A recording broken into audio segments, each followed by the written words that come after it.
Assalamualaikum warahmatullahi wabarakatuh.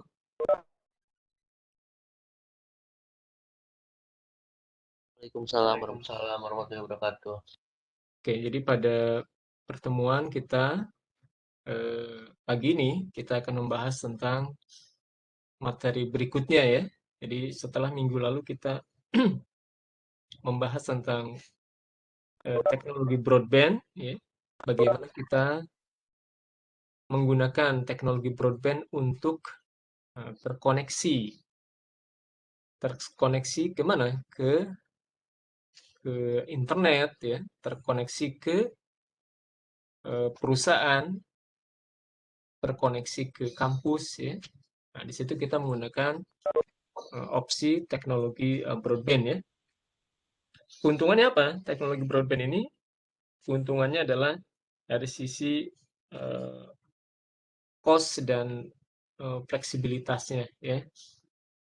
Dari sisi cost tentu biayanya lebih murah ya dibandingkan kalau kita menggunakan teknologi misalkan menggunakan eh, teknologi one private ya. Nah, jadi broadband ini teknologi one tapi untuk one public ya. Biasanya gitu. Nah, sehingga teknologi broadband ini adalah teknologi yang cocok digunakan untuk telekomuter ya, untuk teleworking ya. Nah, jadi eh, teknologi tersebut adalah teknologi yang saat ini kita gunakan ya. Saya sekarang isi perkuliahan, teman-teman ikut perkuliahan, ini menggunakan teknologi broadband ya. Nah, kemarin di praktikum untuk teknologi broadband eh, salah satu protokol yang umum digunakan adalah PPPoE ya. Nah, teman-teman kemarin sudah konfigurasi ya, PPPoE ya. Nah, itu bagaimana kita melakukan autentikasi ya pada jaringan DSL ya, seperti itu. Nah, walaupun kemarin kita ada kendala ya di paket tracer yang saya coba waktu itu ya, ada error ya. Nah, tapi saya melihat di laporan teman-teman itu ada solusi ya untuk mengatasi error tersebut ya. Nah, jadi teman-teman yang nanti masih memiliki kendala terkait dengan error ketika mengakses apa konfigurasi atau setting di dalam PC, di dalam host ya. Nah, mungkin bisa menanyakan ke teman-teman di sini ya yang sudah menyelesaikannya ya. Jadi ada cara mengaktifkan ya agar bug error tersebut tidak muncul ya. Nah, saya lihat di laporan teman-teman sudah melakukan itu semua. Oke, baik. Nah, sekarang apa kaitannya broadband dengan VPN ya? Nah, tadi saya sampaikan bahwa broadband ini digunakan cocok atau ideal digunakan untuk apa namanya? Untuk melayani teleworking ya atau telekomuter. Nah, tapi biasanya ketika kita bekerja dalam jarak jauh seperti itu, maka tidak semua data yang dipertukarkan itu bersifat data yang tidak sensitif ya. Nah, kalau kita bekerja di kantor umumnya data yang kita akses adalah data-data yang sifatnya sensitif ya. Nah, sehingga kita membutuhkan pengamanan ya, pengamanan terhadap koneksi ya. Nah, sehingga tidak cukup dengan hanya broadband ya. Nah, tapi biasanya ditambahkan dengan VPN ya. Jadi walaupun kita menggunakan teknologi broadband, tapi kalau kita tambahkan dengan VPN, maka itu akan setara dengan layanan one private ya. Nah, kemarin kan one ada one private, ada one public ya. Nah, broadband ini one public. Tapi kalau ditambahkan dengan VPN, maka setara dengan one private jadinya ya. Baik, kita lanjutkan. Ini adalah objektif dari materi kita hari ini yang menjelaskan yang pertama adalah keuntungan dari teknologi VPN, kemudian apa perbedaan dari ada dua jenis VPN ya, site to site VPN dan remote access VPN. Kemudian berikutnya ada non-secure VPN, namanya Grey Tunnel, apa itu ya. Dan terakhir nanti kita akan membahas tentang IPsec ya, jadi framework dari IPsec protokol.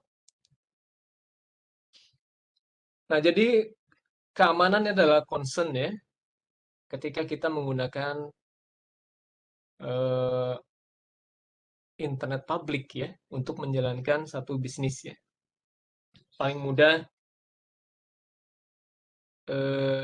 e-banking lah ya, bagaimana kita melakukan transaksi perbankan ya. Kita misalkan e-banking tadi ya. Nah, tentu di situ keamanan menjadi concern ya. Nah, bagaimana agar data transaksi tersebut aman ya, terproteksi, orang tidak bisa mengintip istilah gitu ya, tidak bisa mengakses data yang kita buka di internet ya. Nah, tentu di situ disertakan dengan keamanan ya. Nah, kalau e-banking biasanya kita menggunakan apa itu? HTTPS ya, HTTP secure ya. Jadi sama dengan halnya VPN ini ya. Jadi diamankan. Nah, tapi kalau HTTPS itu yang diamankan adalah aplikasinya. Jadi aplikasi yang diamankan. Nah, sementara kalau VPN yang diamankan adalah networknya. Jadi beda layer ya, beda layer aplikasi. Jadi untuk memberikan keamanan komunikasi di dalam jaringan, ini bisa diterapkan pada beberapa layer yang berbeda ya. Kita bisa concern pada aplikasi saja, aplikasi tertentu saja yang kita amankan ya. HTTPS, SMTPS misalnya seperti itu ya. Itu hanya dari sisi aplikasi yang kita amankan. Bisa juga di layer network ya. Kita menggunakan VPN. Kita amankan dari layer network. Pokoknya semua data yang di atasnya, aplikasi apa saja, nanti akan diamankan di sini ya, menggunakan VPN. Gitu ya. Nah, sebuah VPN di sini akan membuat private tunnel ya. Nah, jadi kalau kita men-setup VPN, maka seolah-olah komputer kita atau network kita ini akan terhubung secara private ya, melalui tunnel, melalui jalur khusus ya, melalui one public tunnel ya, terowongan ya. Jadi kalau kita apa namanya kita bisa bayangkan di jalanan yang crowded gitu ya. Nah, kita tiba-tiba akses melalui sebuah pipa sendiri ya, sebuah terowongan sendiri gitu ya. Nah, sehingga data tersebut sifatnya aman. Nah, bisa dibayangkan seperti itu. Nah, bagaimana data itu diamankan ya? Nah, data itu diamankan melalui enkripsi ya, melalui penyandian. Jadi datanya dikirimkan dalam bentuk kode ya, dalam bentuk kode-kode ya, nantinya bisa dikembalikan ya, bisa di decrypt ya. Oke. Nah, jadi kalau kita lihat di sini, ini misalkan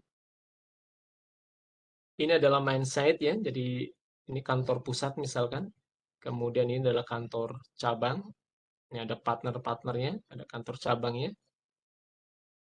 Nah, sekarang bagaimana untuk menghubungkan site-site ini ya?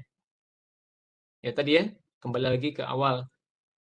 Jadi untuk menghubungkan jaringan site-site yang terpisah secara geografis ini jauh ya, kita bisa menggunakan pilihan one ya, ada dua pilihan. Bisa menggunakan one private. Kalau one private ya tentu jaminannya aman karena jalurnya memang hanya digunakan oleh si site-site ini ya. Tapi pilihan yang kedua, kita menggunakan one public. Kita menggunakan internet ya. Nah, tapi bagaimana agar aman? Nah, maka data komunikasi di antara site-site ini dibungkus ya dengan VPN. Jadi kita lihat di sini seperti ada apa namanya tadi? Analoginya ya, bayangannya ada terowongan-terowongan seperti itu ya. Sehingga datanya tidak bisa diakses oleh orang di luar site-site ini ya. Nah, untuk mengimplementasikan VPN, maka di sini bisa menggunakan sebuah router firewall ya, ataupun bisa ini firewall ya, firewallnya ASA, ini firewallnya Cisco ya. Jadi biasanya diletakkan di router seperti ini, ataupun menggunakan firewall. Nah, contoh ya, contoh implementasi VPN misalkan kalau di kampus kita punya kerjasama ya. Dulu kampus itu punya koneksi ke perbankan ya, ada istilahnya host to host ya. Nah, jadi bagaimana agar data pembayaran SPP, UKT yang ditransfer oleh bank itu secara tersinkronisasi dapat diakses oleh si perguruan tinggi ya. Nah, maka biasanya antara server perguruan tinggi dengan servernya bank itu bisa saling akses ya. Nah, tapi bagaimana menghubungkan antara bank dengan perguruan tinggi ya? Tadi pilihannya ya. Bisa menggunakan one private, bisa juga menggunakan VPN seperti ini ya. Nah, umumnya menggunakan VPN ya karena cost-nya murah ya. Kalau menggunakan one private biayanya mahal lagi ya, seperti itu. Oke, baik, kita lanjutkan. Keuntungan dari VPN apa?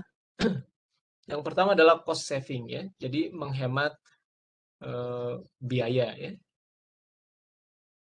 Ya, karena di sini kita hanya menggunakan internet ya untuk jalur komunikasi ya. Kemudian skalabilitasnya tinggi ya. Kenapa? Ya, karena jangkauan dari internet ini ya tidak terbatas ya. Artinya kalau kita punya site kantor cabang di negara lain, di benua lain ya, itu tidak terbatas ya. Beda dengan one private ya. Nah, one private ini ya cenderung relatif terbatas jangkauannya ya. Ya, karena skalabilitas tadi karena menggunakan infrastruktur internet ya, yang jangkauannya sudah seluruh dunia ya. Kemudian compatibility dengan broadband teknologi ya. Jadi kompatibel dengan broadband ya, sehingga memungkinkan mobile workers, mahasiswa yang mobile, telecommuters ini bisa menggunakan layanan VPN ini ya. Kemudian security, nah, VPN ini bisa dikonfigurasi sampai pada level security yang tinggi ya. Nanti tergantung pada algoritma enkripsi atau teknologi enkripsi autentikasi yang digunakan ya. Tentu kalau mengacu pada teknologi yang terbaru, artinya kita bisa mendapatkan level security yang paling tinggi. Nah, kemudian berikutnya tipe dari VPN. Nah, VPN ini ada dua jenis ya. Yang pertama adalah site-to-site VPN. Jadi yang dienkripsi, yang di VPN-kan adalah koneksi site-to-site. Oke ya. Nah, seperti ini site-to-site ya. Jadi komunikasi antar site ke site ini dienkripsi semua ya. Terus data mana yang dienkripsi ini ya? Semua user yang ada di sini, di bawah sini, otomatis dia akan terenkripsi. Ini juga demikian ya. Ini site to site. Nah, tapi ada yang modelnya remote access ya. Mana yang remote access? Nah, ini remote access ya. Dia user ini mobile ya. Di mana dia berada, ya dia harus terkoneksi ke VPN ya. Harus menghubungkan diri ke VPN, maka dia baru bisa terhubung ke VPN. Nah, sementara yang ini tadi site to site ya. Oke, jadi kalau site to site artinya di sini menghubungkan seluruh network ya, satu sama lain ke dalam apa namanya VPN ya. Nah, dengan menggunakan site-to-site VPN, maka internal host ini tidak memiliki pengetahuan tentang adanya VPN tersebut ya. Jadi kalau tadi antara BNI dan IPB membuat VPN site to site, maka user IPB ketika dia menghubungi atau mengakses bank tadi ya, maka tidak mengetahui ya, tidak perlu mengkonfigurasi VPN ya. Karena konfigurasi VPN letaknya ada di dalam border ya. Oke. Nah, jadi site to site VPN ini dibuat ya. Dibuat tadi di border jaringan ya, di perangkat-perangkat border jaringan ya. Nah, jadi ini dikonfigurasi pada kedua sisi ya. Di awal ya, dilakukan di awal.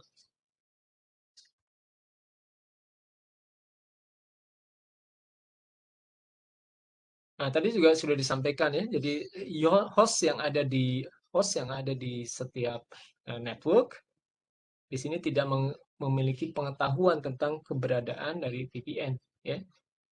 Nah, sehingga dia menerima paket TCP/IP itu secara normal saja ya. Dia tidak mengetahui. Nah, di sini VPN gateway memegang peranan yang bertanggung jawab ya terhadap enkapsulasi dan enkripsi setiap outbound traffic ya untuk semua traffic dari site-site tertentu. Nah, jadi si VPN gateway ini nanti akan menseleksi mana traffic yang perlu dienkapsulasi, perlu dienkripsi, mana yang dibiarkan saja. Ya. Kemudian, nah VPN gateway nanti membuat tunnel ya dengan peer VPN gateway yang menjadi partnernya. Ya. Nah itu VPN site to site ya. Nah, jadi kalau di IPB tadi konfigurasi VPN site to site, maka yang dikonfigurasi adalah router border IPB saja. User di IPB di bawah nggak perlu konfigurasi ya. Dia nggak perlu setting VPN. Tapi otomatis ketika traffic dari user di IPB tujuannya ke partner atau ke site yang jalurnya dienkripsi tadi, maka otomatis oleh si bordernya IPB itu akan dienkripsi ya datanya ya. Nah, tapi kalau tujuannya bukan secara umum ke internet ya, nah, maka tidak dienkripsi ya, seperti itu. Baik.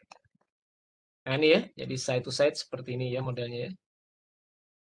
Jadi konfigurasi terletak pada router-router border ya. Pada gateway, pada VPN gateway ya.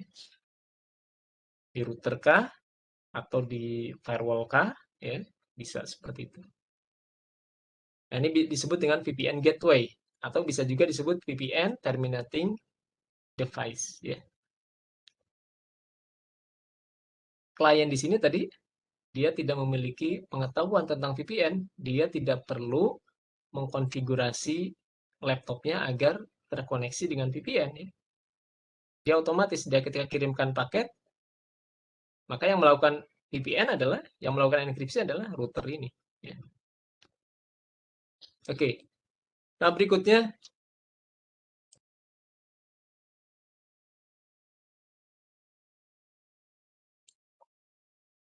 adalah remote access VPN. Nah, kalau remote access VPN di sini digunakan untuk mendukung kebutuhan dari telecommuters ya atau mobile user ya, dan atau extranet ya ataupun ya customer dari satu bisnis ya. Intinya di sini untuk user-user yang sifatnya mobile ya, untuk personal penggunaan personal seperti itu ya. Nah, remote access VPN biasanya mendukung client server arsitektur ya. Jadi modelnya ada client server. Jadi ada server VPN ya, ada remote access VPN server, ada client ya. Ya. Nah, jadi si telekomuter, si mobile user tadi, dia harus memiliki aplikasi klien ya, aplikasi klien. Nah, contoh ini, contoh dari aplikasi klien namanya adalah Cisco AnyConnect Secure Mobility Client ya. Jadi kita perlu install dulu ya di klien ya. Seperti itu di komputernya si klien.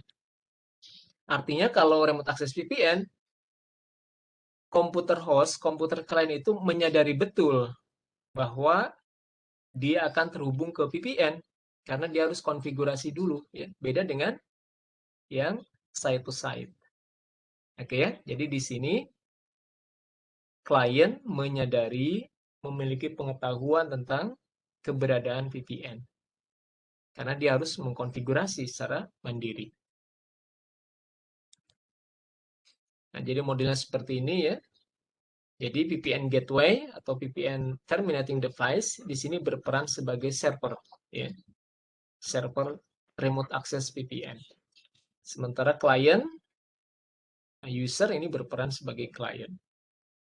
Nah, dia setup VPN dari sini ya. Oke ya, jadi tadi kita sudah mengenal ada dua jenis VPN ya. Side to side dan remote access VPN. Selanjutnya ada VPN non-secure VPN ya. Nah, namanya adalah generic routing encapsulation ya. Jadi ini dikembangkan oleh Cisco ya. Nah, tapi ini non-secure ya. Non-secure. Nah, Grey ini dibangun berdasarkan enkapsulasi ya. Jadi dia membuat tunnel, terowongan, tapi datanya tidak dienkripsi ya. Nah, tidak dienkripsi. Jadi datanya bisa di-capture di sini ya. Nah, kalau kita memiliki ada dua perangkat jaringan di internet ya. Nah, misalkan contoh ini saja. Antara IPB dan ITB. IPB dan ITB kan tidak terhubung langsung ya. Melalui internet dia terhubung jauh ya, seperti itu. Melalui banyak router di sini tentu ya. Nah, tapi pada satu saat IPB dan ITB ada kerjasama ya, di mana ITB itu terhubung ke jaringan pendidikan Trans Asia ya, misalkan seperti itu ya. Nah, kemudian dari ITB routing tersebut akan diinformasikan ke IPB karena IPB perguruan tinggi juga. Nah, bagaimana? Nah, maka cara mudahnya adalah bagaimana agar IPB dan ITB seolah-olah terhubung langsung ya. Nah, maka di sini kita bisa menghubungkan antara router IPB dan ITB yang realnya secara fisik terhubung secara remote ya. Kemudian kita setup dengan menggunakan Grey ya. Menggunakan Grey Tunnel sehingga ITB dan IPB seolah-olah terhubung langsung seperti ini ya. IP-nya dibuat satu network seperti itu. Nah, sehingga routingnya menjadi mudah. Nah, itu contoh dari penggunaan Grey Tunnel ya. Kemudian contoh lain lagi dulu ketika implementasi IP versi 6, nah itu masih di awal ya, ya tahun-tahun berapa itu? Ya 2009, 2010 seperti itu ya atau sebelum itu. Maka bagaimana? Provider belum ada di versi 6 ya. Belum diimplementasikan ya. Tapi di perguruan tinggi orang sudah melakukan penelitian IP versi 6. Nah, bagaimana kalau ingin komunikasi menggunakan IPv6? Nah, maka di internet ada lembaga yang menyediakan layanan namanya tunnel broker, ya. Dia menyediakan tunnel untuk IPv6, ya. Jadi berperan sebagai ISP IPv6, ya. Nah, maka dulu perguruan tinggi itu membuat tunnel tuh ke tunnel broker tadi, ya. Jadi menghubungkan diri ke tunnel broker. IPB terhubung ke tunnel broker, UI terhubung ke tunnel broker. Jadi tunnel broker ini seperti ISP. Nah, bagaimana cara menghubungkan diri ke tunnel broker? Nah, salah satu caranya adalah dengan menggunakan gray tunnel, ya. Jadi antara router IPB dengan router tunnel broker. Nah, tunnel broker ini contohnya adalah Hurricane Electric, ya. Hurricane Electric. Nah, kita membuat gray tunnel, ya, dengan Hurricane Electric. Nah, sehingga seolah-olah router IPB terhubung langsung. UI juga demikian. Nah, sehingga antara IPB dan UI, misalkan, bisa komunikasi menggunakan IPv6 melalui tunnel broker tadi.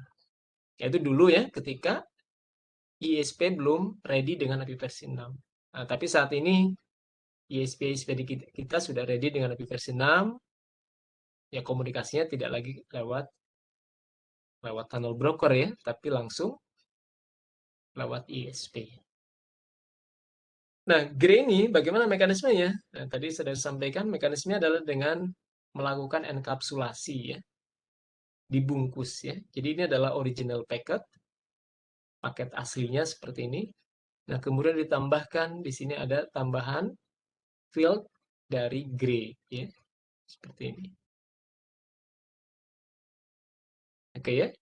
Jadi prinsipnya ditambahkan header ya, ditambahkan header atau dienkapsulasi.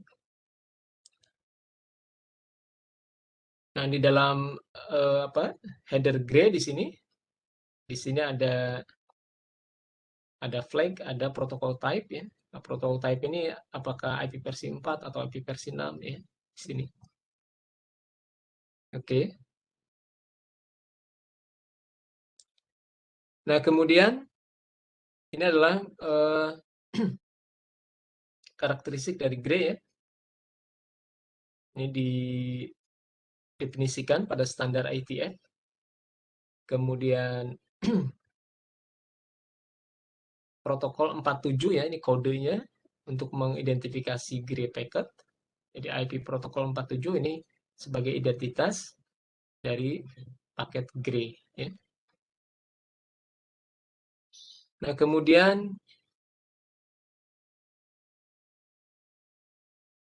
GRE ini mengenkapsulasi protokol, sebuah protokol ini bergantung pada tadi protokol type ya. Nah, jadi protokol type ini untuk mengarahkan protokol apa yang dienkapsulasi di dalam paket GRE ini. Ya. Kemudian GRE bersifat stateless ya, stateless. Kemudian di sini tidak menyertakan flow control mechanism ya, by default ya. Jadi GRE ya stateless sama seperti halnya IP ya. Ya karena ini ada di layer network ya. Jadi sama seperti IP ya. Jadi modelnya ya stateless ya. Nah, kemudian GRE tidak menyertakan mekanisme keamanan ya. Jadi dia hanya membuat tunnel saja ya. Hanya enkapsulasi saja ya. Jadi tidak ada enkripsi terhadap payload ya, terhadap data. Kemudian header dari GRE ini sekurang-kurangnya 24 byte tambahan ya. Jadi kalau kita menggunakan GRE, maka nanti ada tambahan header seperti ini. Nah, artinya kalau kita berkomunikasi menggunakan GRE, menggunakan VPN, maka dari sisi ukuran data yang ditransaksikan akan membengkak ya sebenarnya ya.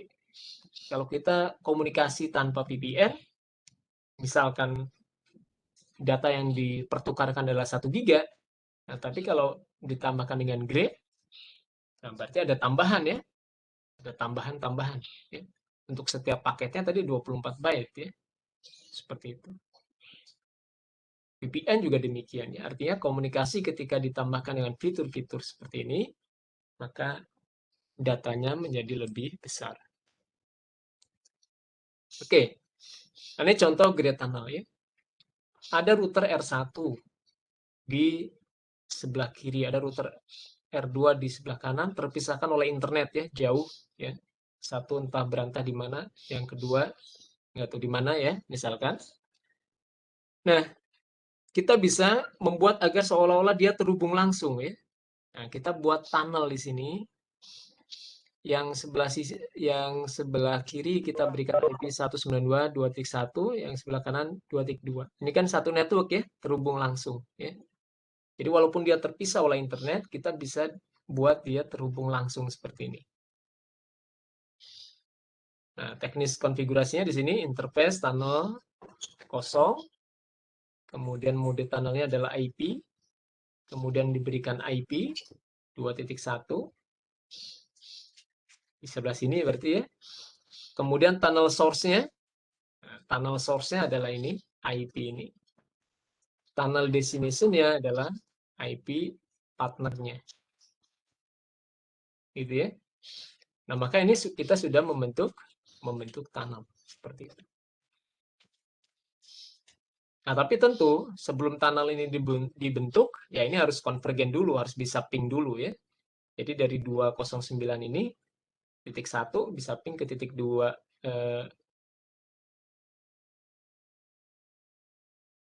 Oh, ini IP-nya satu network ya. Ya, walaupun ini mungkin secara praktis nggak seperti ini ya. Ini IP-nya nggak berurutan seperti ini harusnya ya. Contohnya. Ya, tentu ini dan ini harus bisa koneksi dulu, baru kita bisa buat create tunnel. Ya. Oke. Kemudian yang R2, kita konfigurasi sebaliknya. Tunnel source-nya IP dari R2, kemudian tunnel destination-nya ini. Ya. Nah, dengan demikian, maka dua router yang terpisah melalui internet, ini akan dapat terhubung melalui sebuah tunnel. Ya. Jadi seolah-olah kita terhubung secara langsung, seperti itu. Ya. Melalui apa tadi? Grey Tunnel. Jadi Grey Tunnel ini adalah VPN, ya, Virtual Private Network yang non-secure, ya, yang tidak diamankan, ya, seperti itu.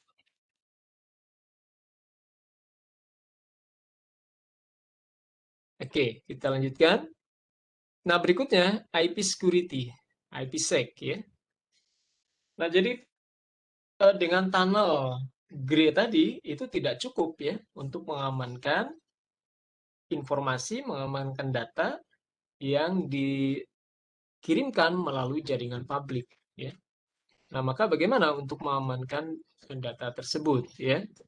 Nah, maka di sini kita memerlukan satu rangkaian protokol ya, satu framework ya yang digunakan untuk mengamankan data tersebut ya.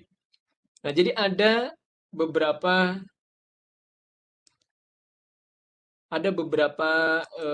kata kunci ya yang diperlukan untuk mengamankan sebuah komunikasi ya.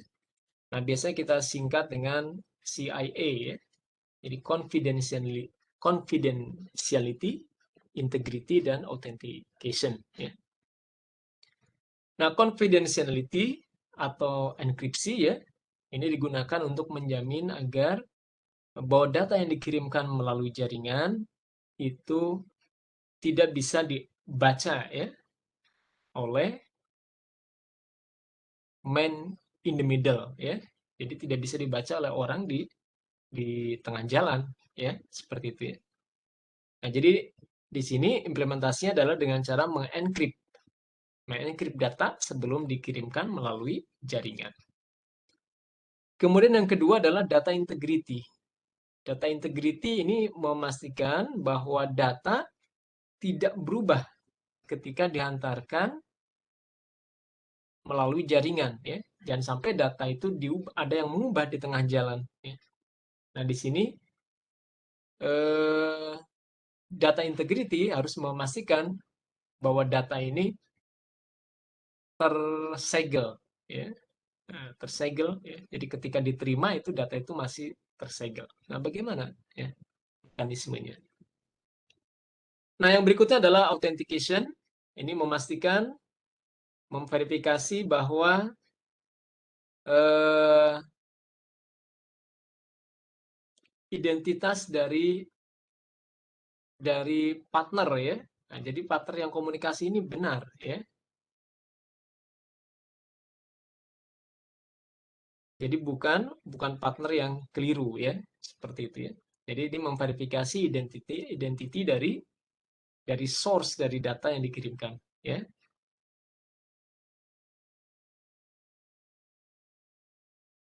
Oke.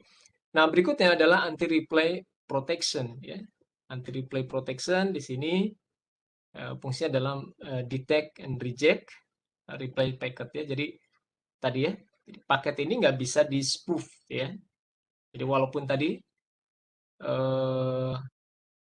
misalkan paket dari pengiriman tadi dikirimkan oleh sebuah host tadi, ya, mengirimkan paket yang terenkripsi melalui VPN, kemudian ternyata bisa diambil oleh man in the middle.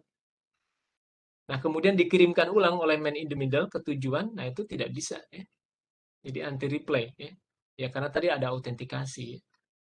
Ada autentikasi. Jadi kalau autentikasinya fail, ya tidak bisa, ya. Karena authentication ini mengautentikasi komunikasi satu peer, ya. Satu partner dengan partner, ya. Dua entitas diautentikasi, ya.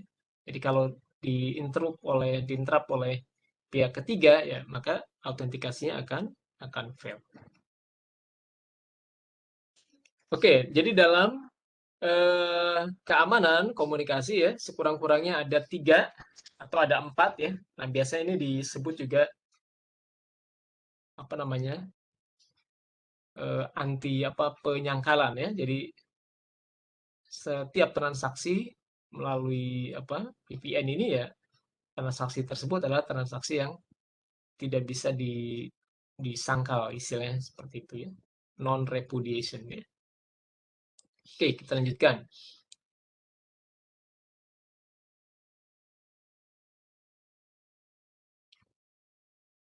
Berikutnya confidentiality, kerahasiaan data dengan enkripsi, ya. Nah, jadi untuk enkripsi di sini kedua partner, ya, jadi receiver dan sender di sini harus memiliki rule, ya, rule yang sama, ya, rule yang sama, ya, untuk mentransform original message ke dalam code form, ya. Nah, jadi si sender dan receiver harus mengetahui aturan yang digunakan, ya. Bagaimana metode mentransformasi original message ke dalam sandi, ke dalam kode, ya. Nah, tentu harus sama, ya. Kalau dulu kita pramuka kita kenal ada sandi Morse, sandi rumput misalkan, ya. Nah, kalau kita komunikasi, ya tentu dua-duanya harus menggunakan rule yang sama, ya. Kalau satu menerjemahkan dengan sandi Morse, satu yang lain, ya. Nah, jadi keliru nanti, ya. Nah, jadi harus sama. Nah, rule tadi berdasarkan pada algoritma, ya, dan key, ya. Jadi ada algoritma dan key. Nah, kemudian decryption. Nah, decryption ini adalah proses untuk mengembalikan atau menginverse, ya, dari kode ke dalam pesan. Nah, proses dekripsi ini adalah proses yang tidak mungkin, ya. Nah, tidak mungkin, ya. Jadi atau sangat sulit, ya, tanpa adanya key yang betul, ya. Nah, makanya di sini ketika kita enkripsi bukan hanya rule, ya, ternyata di sini, ya. Tapi ada gabungan antara rule, antara bukan hanya algoritma, ya. Tapi rule ini adalah gabungan dari algoritma dan dan kunci, ya. Nah, jadi yang memegang, karena algoritma ini sifatnya terpublish, umum orang mengetahui tentang algoritma ini. Nah, sehingga kekuatan dari enkripsi ini terletak pada kunci, ya. Nah, jadi kuncinya harus harus ada kriterianya, ya.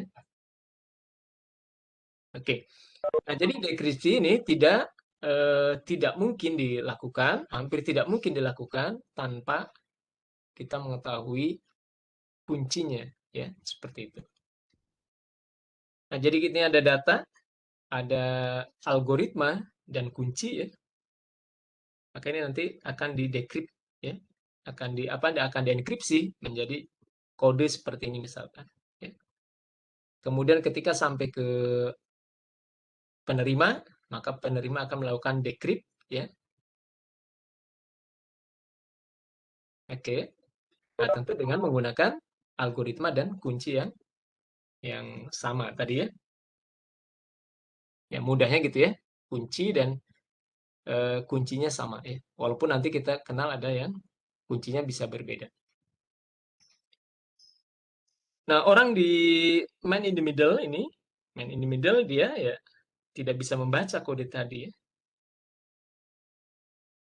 Bukan tidak bisa mengakses, ya, tapi dia tidak bisa memahami apa isi dari data ini, ya. Yang dia peroleh hanya kode-kode seperti ini. Oke.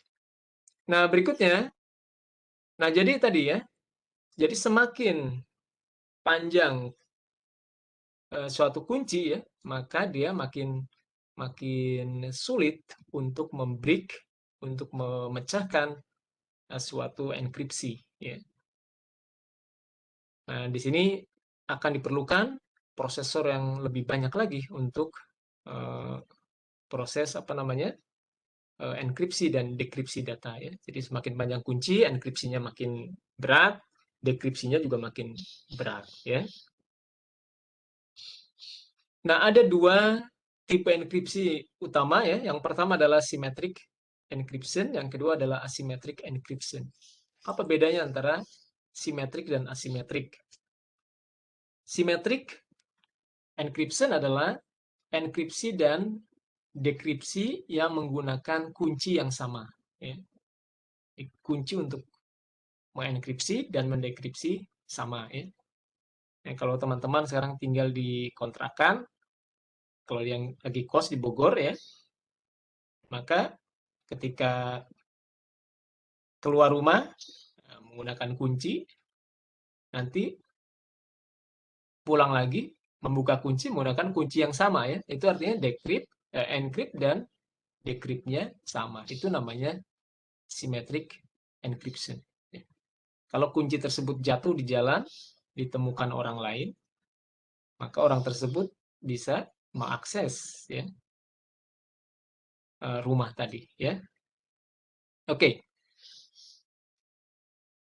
Nah, kalau kita menggunakan symmetric encryption, maka setiap perangkat networking yang memerlukan yang melakukan enkripsi tadi harus mengetahui key tersebut, ya. Jadi key-nya harus diketahui oleh kedua perangkat. Kemudian setiap perangkat mengencrypt, ya, informasi sebelum dia mengirimkan data melalui network, ya. Nah, ini contoh, ya, dari enkripsi simetrik. Jadi algoritma enkripsi simetrik, ya. Jadi ada dash, ada 3 dash, kemudian ada ice, ya. Dash 3 dash ini sudah dianggap kurang aman, ya. Nah, sehingga direkomendasikan di sini adalah ice. Nah, berikutnya asimetrik. Nah, kalau asimetrik di sini menggunakan kunci yang berbeda untuk enkripsi dan dekripsi, ya. Nah, di sini kita kenal nanti ada namanya public key dan private key, ya. Ada public key, ada private key. Ada kunci yang digunakan untuk melakukan enkripsi, ada kunci yang digunakan untuk melakukan dekripsi, ya. Jadi berbeda, ya. Nah, contoh penggunaan dari asimetrik ini Algoritmanya adalah RSA, ya. Ini adalah contoh algoritma asimetrik, ya. Nah, ini umumnya digunakan pada digital certification. Jadi kalau kita menggunakan HTTPS, ya, nah maka di situ digunakan ada public key, ada private key, ya. Ada sertifikat digital, itu menggunakan asymmetric encryption, ya. Kemudian untuk key management, ya, jadi untuk pertukaran kunci dan seterusnya, itu biasa menggunakan asymmetric encryption.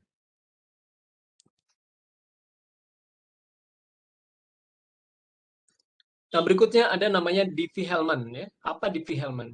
Nah, Diffie-Hellman ini bukan metode enkripsi, ya. Kemudian tidak digunakan untuk mengenkripsi data, ya. Nah, tapi Diffie-Hellman ini digunakan untuk melakukan pertukaran kunci secara aman, ya. Tadi kita melihat ada DES, 3DS, AES, itu kan tadi mekanismenya adalah symmetric encryption, ya. Nah, bagaimana kunci atau key dari symmetric encryption tadi dipertukarkan di dalam jaringan? Nah, maka metode yang aman itu menggunakan metode Diffie-Hellman ini, ya. Jadi Diffie-Hellman apa namanya? Menjamin, ya, agar pertukaran kunci di dalam jaringan itu menjadi aman, ya.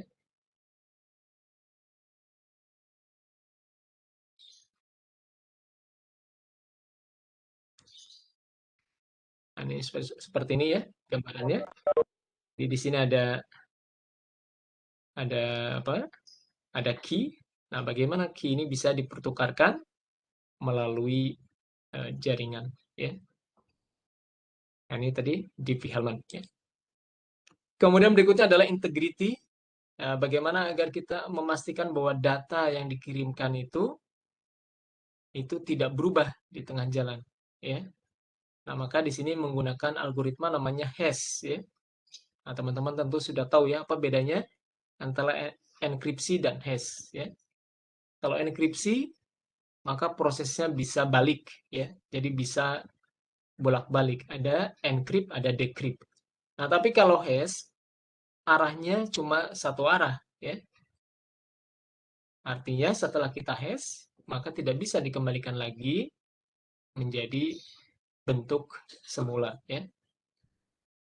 Oke, ya. Jadi hash ini ketika kita punya sebuah data, maka kita bisa menggunakan algoritma hash ini untuk menghitung, ya, menghitung atau mengkonvert, ya, data tadi ke dalam bentuk kode, ya. Nah, kode tersebut itu digunakan, ya, untuk memastikan bahwa data yang kita kirimkan itu tidak berubah, ya. Artinya ketika nanti data yang dikirimkan diterima oleh penerima, nah penerima akan menghitung kembali hash-nya, ya. Apakah hash awal dan hash akhir sama atau tidak, ya. Kurang lebih demikian, ya. Nah, jadi kalau sama, ya, artinya data masih origin, ya. Data masih sesuai dengan data aslinya. Nah, jadi fungsinya seperti seal, ya, seperti segel jadinya, ya. Nah, teman-teman mungkin sering juga, ya, kalau download software di dalam internet, ya, biasanya suka ada checksum-nya, ya, ada MD5 hash-nya, ya, atau hash-nya, ya, untuk memastikan bahwa software yang kita download itu berhasil di-download sepenuhnya atau tidak, ya. Nah, biasa di link download-nya menyertakan kode hash-nya, ya. Artinya setelah kita download selesai di komputer kita, kalau kita ingin yakin bahwa software yang kita download tidak korup, kita hitung hash-nya, ya. Nah, kalau hash-nya sama dengan yang ada di web, nah berarti data kita utuh, ya, seperti itu. Nah, ini seperti ini, ya. Nah, ini contoh misalkan Di awal hash-nya seperti ini, di akhir hash-nya berbeda. Nah, berarti ini ada perbedaan, ada perubahan, ya.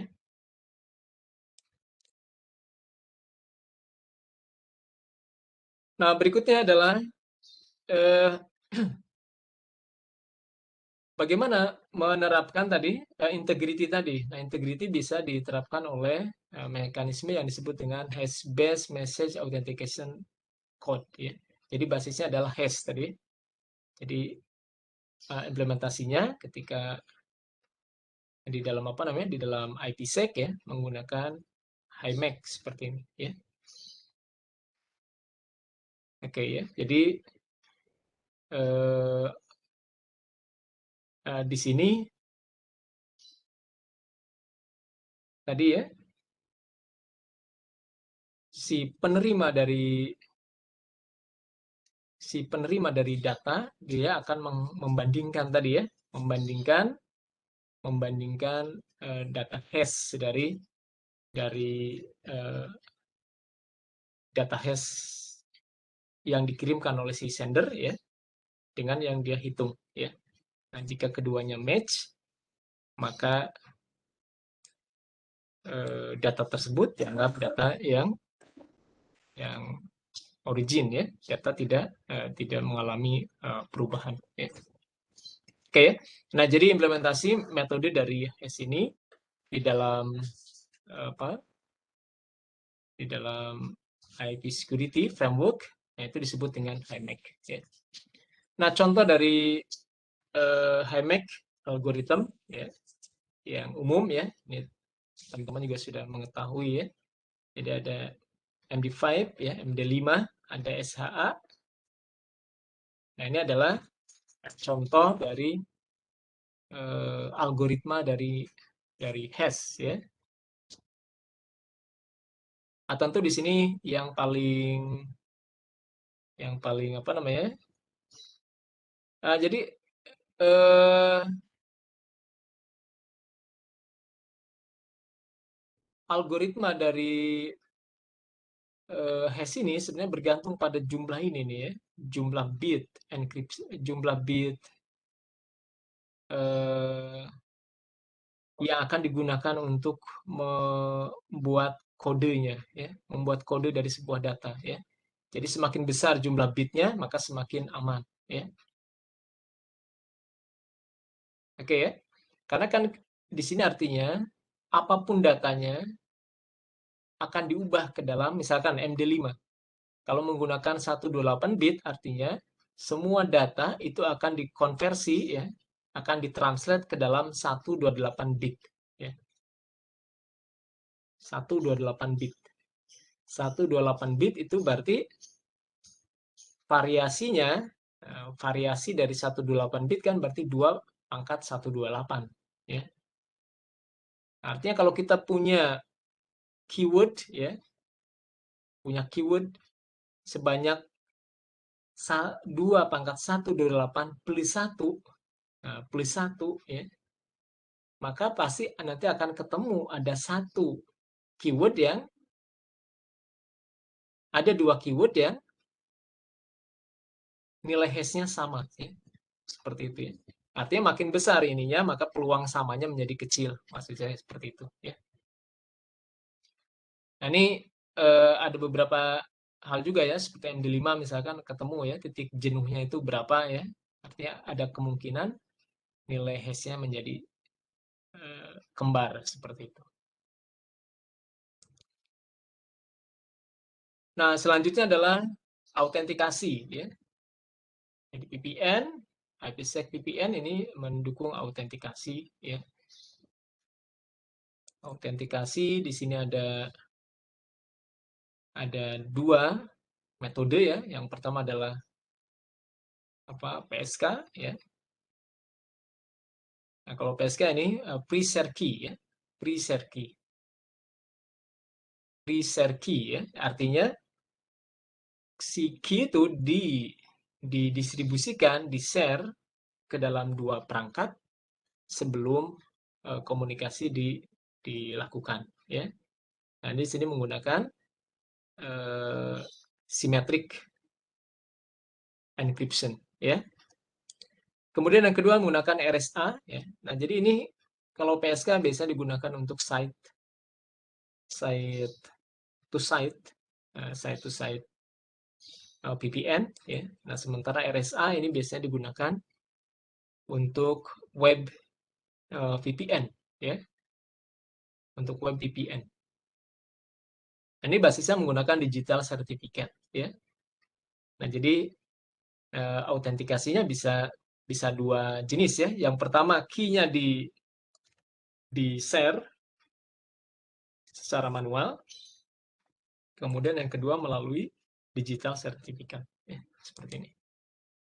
Nah, kemudian berikutnya framework dari IPsec, ya. Jadi ada dua framework di sini. Jadi ada authentication header, ada encapsulating security payload, ya. Nah, jadi ada VPN yang concern pada hanya pada tunnel saja misalkan, tapi tidak pada kerahasiaan. Nah, jadi kalau kita tidak memerlukan kerahasiaan, maka kita bisa menggunakan cukup authentication header saja, ya. Jadi di sini autentikasinya dijamin, ya, integritinya dijamin, tapi kerahasiaannya tidak, ya. Atau kita bisa juga menggunakan ESP ini, ya. Maka ini kerahasiaan juga dijamin kalau di sini, ya. Nah, jadi kita bisa lihat di dalam framework-nya mungkin. Nah, ini, ya. Nah, jadi kalau kita lihat framework dari IPsec protokol, maka kita memiliki pilihan, ya. Kita mau menggunakan yang mana nih? Kita bisa menggunakan authentication header, ya. Kita akan dijamin data integrity-nya, autentikasinya dijamin, ya. Tapi kerahasiaan datanya di sini tidak diperlukan, tidak ada, ya.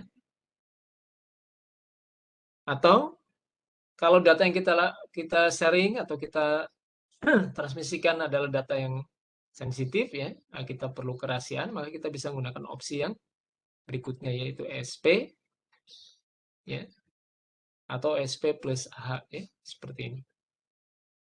Nah, kalau kita menggunakan ESP, maka kita bisa menggunakan dash, 3dash, menggunakan enkripsi kita bisa pilih, ya. Kemudian integrity, ya, sama, ya. Bisa menggunakan MD5, bisa menggunakan SHA, authentication, bisa PSK dan RSA. Nah, ketika kita konfigurasi VPN menggunakan IP security, maka kita bisa meramu, ya. Nah, bisa meramu algoritma-algoritma apa saja yang digunakan untuk setiap pos ini, ya. Jadi kita bisa di mix, ya, sesuai dengan tadi, ya, level security yang diharapkan. Nah, saya kira kurang lebih demikian, ya. Untuk lebih jelasnya di sini sebenarnya ada remote access VPN, tapi mungkin saya nggak bahas lebih lanjut, ya. Tapi apa namanya, di praktikum nanti disampaikan juga terkait dengan IP, apa namanya, dengan remote access VPN, ya. Oke, sampai sini rekan-rekan ada pertanyaan silakan.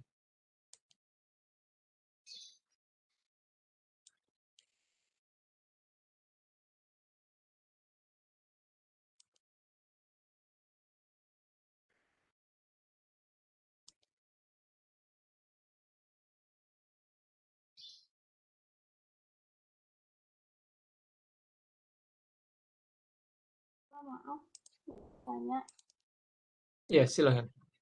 terkait teknis UTS-nya gimana, Pak? Terkait teknis UTS. Sebentar, ya. Nah, jadi UTS, ya. Kemarin jadi UTS itu kan untuk teman-teman semester berapa ini? Semester 4, ya. Itu kan offline, ya. Nah, jadi UTS-nya di kampus, ya. Betul, ya? Sudah diumumkan seperti itu, kan? Iya, tapi ada juga yang online sih, Pak. Ya, bagaimana? Iya, jadi ada yang offline, ada juga yang online gitu. Oh, ada juga yang online ya? Iya, Setahu saya, jadi teman-teman itu ujian ujian apa namanya? Ujian UTS-nya itu wajib offline di kampus. Nah, tapi pengerjaannya online. Nah, seingat saya seperti itu ya. Nah, jadi untuk yang teknologi one, jadi pengerjaan apa namanya? Pengerjaan UTS itu dilakukan melalui Evita ya, melalui Evita. Nah, tapi teknis pelaksanaannya kalau dari panitia ujian itu kalau saya lihat wajib offline ya. Nah, jadi teman-teman hadir di kampus ya. Nah, coba dipantau dari pengumuman dari panitia ujian ya. Nah, yang jelas eh, kami menyiapkan apa namanya soal ujian itu melalui melalui Evita ya, seperti itu. Bapak izin bertanya, Ya, silakan.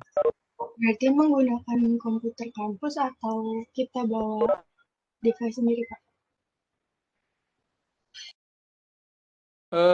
Kalau pakai komputer kampus, kalau bersamaan khawatirnya nggak ini ya, khawatirnya nggak apa namanya, ada yang tidak kebagian ya.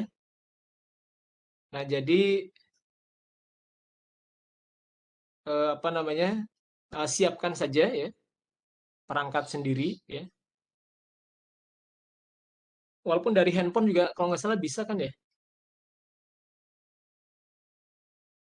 jadi sistemnya kayak kuis gitu ya, Pak? Iya, ujiannya kan ujian pilihan ganda kan seperti itu ya. Jadi soalnya Iya, Mbak. bentuk soalnya pilihan ganda, multiple choice ya. Nah, sehingga prosesnya sebenarnya bisa pakai handphone juga bisa. Tapi umumnya sih eh, ketika dulu masih apa namanya mode offline dulu biasanya dilakukan di lab ya. Kalau kalau ujian menggunakan LMS biasanya dilakukan di lab komputer ya. Nah, nanti coba saya koordinasikan dengan panitia ya. Nanti saya ingatkan lagi oleh eh, siapa Susil ya. Apa Iya, namanya? Pak, baiklah. Nanti coba saya tanyakan lagi ya teknisnya seperti apa. Apakah mahasiswa harus membawa perangkat sendiri atau bagaimana? Ya. Tapi yang jelas kami udah menyiapkan ujian secara online di LMS ya. Bapak mengenai materinya dari 1 sampai 6 atau bagaimana, Pak? Ya, materinya sampai sini, sampai PPN ini ya. Sampai yang terakhir ini. Berarti itu campuran dari materi kuliah sama praktikum ya, Pak? Ya, campuran Materi dari kuliah. kuliah dan praktikum. Iya, betul. Ya, baik, Pak. Iya. Sebentar ya. Saya mau share.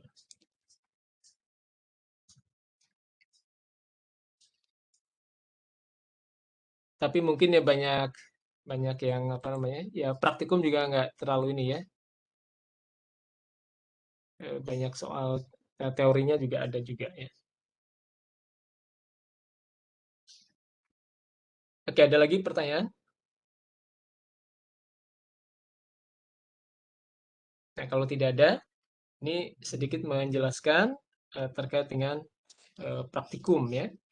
Nah, jadi untuk praktikum di Evita sudah di-share ya file apa namanya? File PKT ya untuk praktikum hari ini. Jadi tujuan dari praktikum hari ini adalah bagaimana ini adalah IPB ya, bagaimana IPB bisa mengakses komputer atau server yang ada di BNI ya. Nah, padahal kita lihat di sini BNI IP-nya private, kemudian server IPB juga di sini IP-nya private ya. Nah, bagaimana dari IPB di sini, dari server IPB bisa akses ke server BNI? Ya. Padahal ini adalah server-server yang nggak bisa diakses dari internet ya.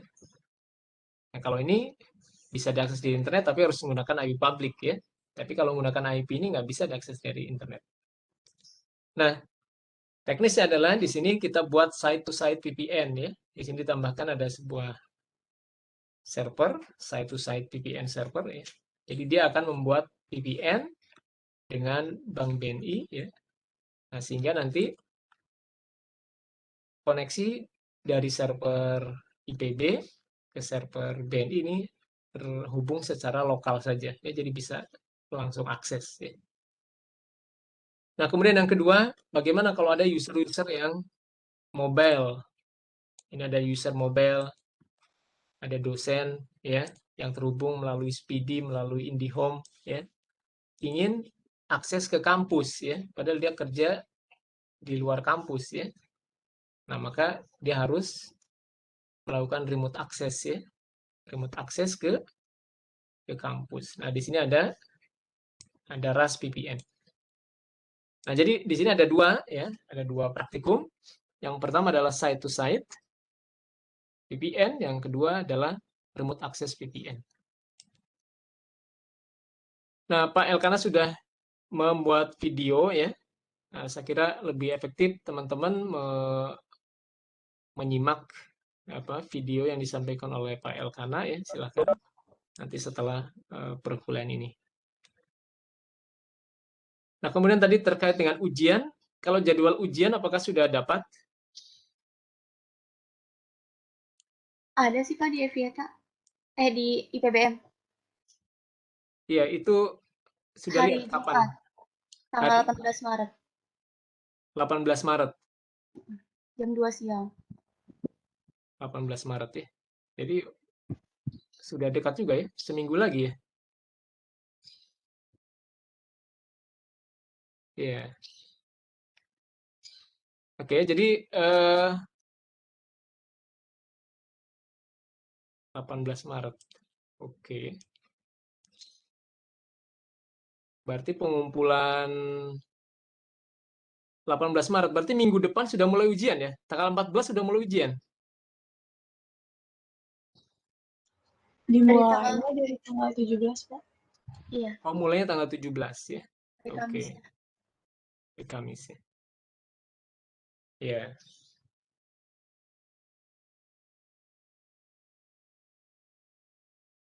Ya, mungkin nanti saya untuk pengumpulan laporan yang ini agak saya perpanjang sedikit ya. Waktu pengumpulannya. Oke, saya kira itu saja. Ada pertanyaan lagi yang lain? Kalau ada masukan yang lain, silahkan.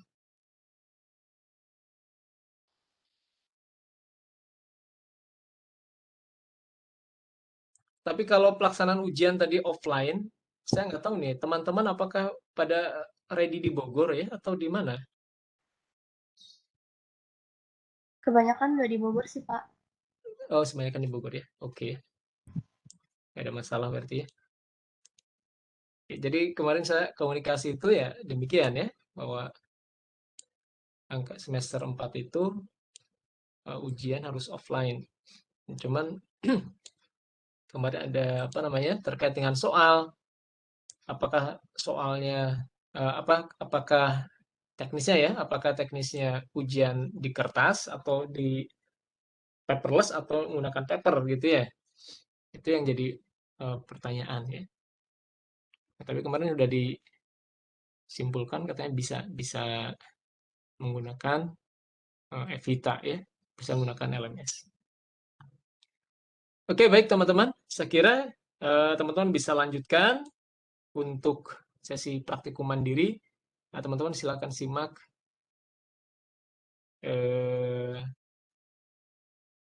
video praktikum ya, yang kali ini disampaikan oleh Pak Elkana ya.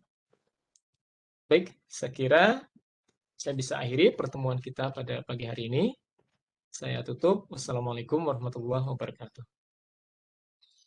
Waalaikumsalam warahmatullahi wabarakatuh. Terima kasih, Pak. Terima kasih Pak, cepat sembuh. Sama-sama. Ya, sama.